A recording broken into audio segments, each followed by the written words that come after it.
a woman whose courage shook the foundations of the British Raj, a figure who not only inspired a nation but also shaped the destiny of one of its greatest freedom fighters. This is the story of Basanti Devi, an unsung hero of India's struggle for independence. Her life was a blend of personal tragedy and national triumph, intertwined with the fate of legends like Subhash Chandra Bose and her husband Chittaranjan Das.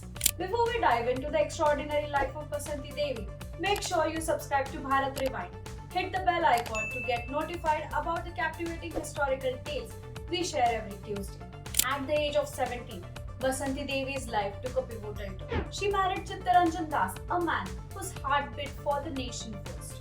This union wasn't just the start of a new family, it was the beginning of an inspirational journey. But who was Basanti Devi before the spotlight of history found her? What spurred a young bride to step onto the stage of a national struggle? Inspired by her husband's participation in movements like Swadeshi, civil disobedience, and Khilafat, Basanti Devi didn't just admire from the sidelines. She saw her role in the freedom movement as a leader in her own right, believing firmly in women's equal stake in the nation's destiny.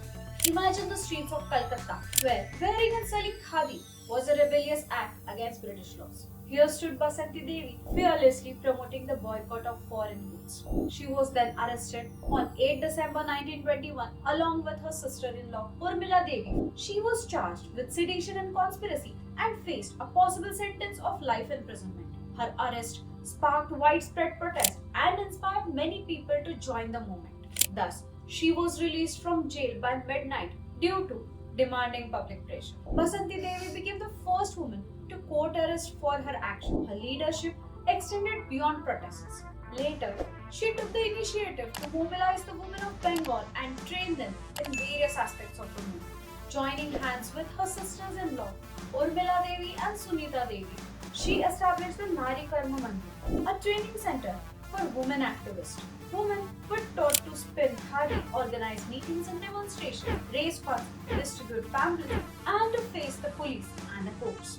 Basanti Devi also wrote articles and editorials for Chittaranjan's weekly publication Bangalar Katha, the stories of Bengal, which propagated nationalist ideologies. She accompanied him to various meetings and rallies, where she witnessed his fiery speeches and his popularity among the masses. But what does it take for a woman in early 20th century to rise above societal norms and lead a movement? Basanti Devi became the first female president of the Bengal Provincial Congress in 1921-22. Chosen to lead after her husband's resignation, she presided over 1922's conference in Chittagong, delivering an inspiring speech and advocating for grassroots education. Throughout her tenure, she navigated the organization through turbulent times, emphasizing the cultural development of India. She believed that the arts were not merely for entertainment, but a crucial element in the fight against colonial rule. She extended her support to artists, writers, and musicians who infused their work with patriotic passion. These were not just performances or writings, they were acts of resistance echoing the country's longing for freedom. Being an influential figure, she played a significant role in Netaji Subhash Chandra Bose's life. She was the adopted mother of Netaji. Their bond, forged in the fires of revolution, was one of mutual respect and shared vision. Basanti Devi not only influenced Bose's political strategies, but also stood by him through his most challenging endeavors. Even after facing the great loss of her life, the death of Chittaranjan Das in 1925, it did not deter her from serving for the nation. During the tragic death of Lala Lajpat Rai, she was the one who demanded revenge for Lalaji's death. As we near the end of our tale, one question remains. What legacy did Basanti Devi leave behind? Her life is an example of bravery, leadership, and the unwavering spirit of a woman who stood tall against colonial oppression. If this story of courage and determination inspired you, please like, share, and comment. Until next time, keep exploring the past with Bharat Rewind.